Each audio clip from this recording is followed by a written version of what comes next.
Você já se perguntou como se constrói um grande império? Qual é a rota que determinado povo toma até começar a se impor diante de outras nações? Ou ainda, qual será a importância de um grande legado histórico? Segundo a historiadora e especialista em Roma, Mary Beard, toda a importância do mundo. Em suas palavras, Roma ainda hoje nos ajuda a definir o modo como entendemos nosso mundo e pensamos a respeito de nós mesmos. E isso abrange da alta cultura à comédia barata.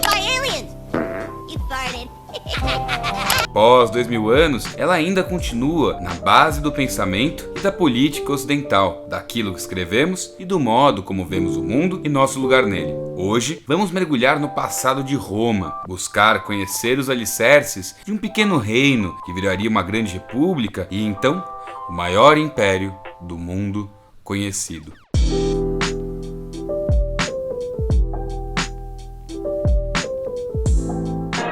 This is the end of the legend, and the beginning of the story of the greatest city in the world.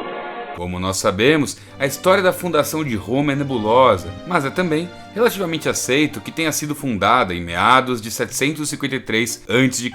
Os registros dessa época são escassos e com forte influência latina, etrusca e sabina, povos que habitavam ali a região. Muito bem, então quem foram esses povos?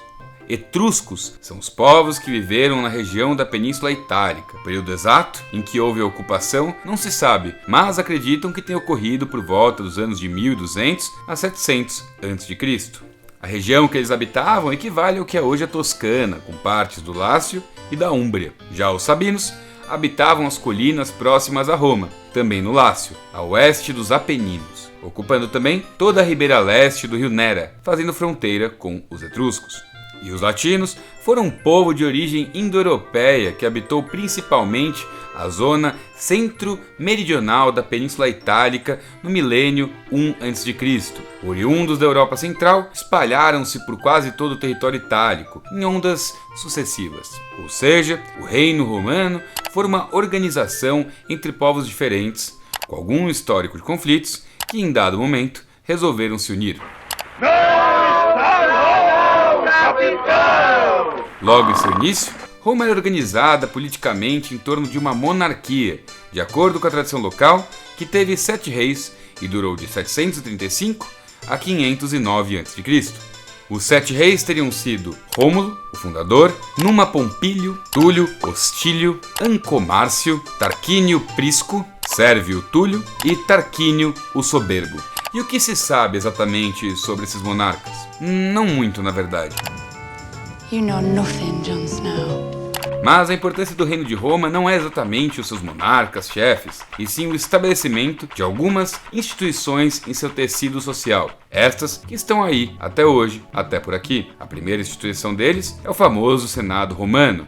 Sua principal função naquela época era ser uma espécie de colegiado que elegia o monarca que tomaria as decisões executivas do reinado. Veja bem, Senado vem do latim senatus, que significa homem velho. O jovem Senado romano era uma espécie de conselho de velhos anciões, que eram tipo chefes tribais da região do Lácio. Essas famílias eram conhecidas como gentes e seu chefe ancião eram os pater famílias. O Senado era uma grande reunião de condomínio dos pater. Esse pessoal escolhia qual que era o pater mais influente e daí o mesmo era eleito e o povo dava anuência por votação. Obviamente, não havia lá tanta escolha assim. Há uma forte suspeita histórica de que os reis de Roma eram quase sempre etruscos, e isso acabou dando pau. Há também outra invenção muito importante que nasce em Roma, o direito romano, ao menos em sua versão arcaica. No reinado romano, a época arcaica vivia sua fase nacionalista. E o que isso quer dizer? Bom, foi nessa época que surgiu a figura do magistrado, que resolvia problemas de disputa entre os romanos. Havia também uma espécie de sistema de magistrados, em que o magistrado mais poderoso seria o próprio rei. Dentro do reino já havia a noção de que um romano tinha em si cidadania romana, conceito que perdura até os dias de hoje. Ao longo dos anos, o sistema dos patrícios em assembleia ficou cada vez mais complexo, em especial a eleição de um único monarca, já que a galera não andava lá muito satisfeita com os seguidos reis etruscos. Falando em insatisfação, como é que era a pirâmide social do Reino de Roma? Bom, no topo estavam os patrícios. Grandes proprietários de terra e responsáveis por cargos políticos de alta importância, além de serem os reis do camarote. Abaixo dos patrícios estavam os plebeus. Como podem imaginar, os plebeus eram aí os agricultores, comerciantes e artesãos. Uma galera que só viria a reunir algum tipo de poder político no período da República, mas que pelo menos tinha mais gente embaixo na pirâmide para servir de compensação. No andar de baixo ficavam os clientes. Em Roma, os clientes eram basicamente estrangeiros e refugiados de condição financeira crítica, e eles eram livres somente na teoria, já que dependiam quase que totalmente dos patrícios, quase como um estagiário. Eles inclusive contavam com o apoio jurídico e econômico dos patrícios. Contudo, essas colaborações eram mais uma troca de favores, já que os clientes tinham que ajudar em trabalhos e nas questões militares. E, ainda abaixo dos clientes, estavam eles, os escravos. E os escravos aí operavam mais ou menos como o típico escravo médio do mundo antigo, que eram sujeitos endividados ou prisioneiros de guerra, ou seja, eram propriedade de alguém. Beleza, nesse período, tanto as instituições como a formação linguística, quanto a pirâmide social e tradições mitológicas de Roma formam seu embrião, mas ela é basicamente a hora de montar os alicerces. Afinal, o negócio de Roma começa a ficar sério mesmo um pouco mais pra frente, na época da República.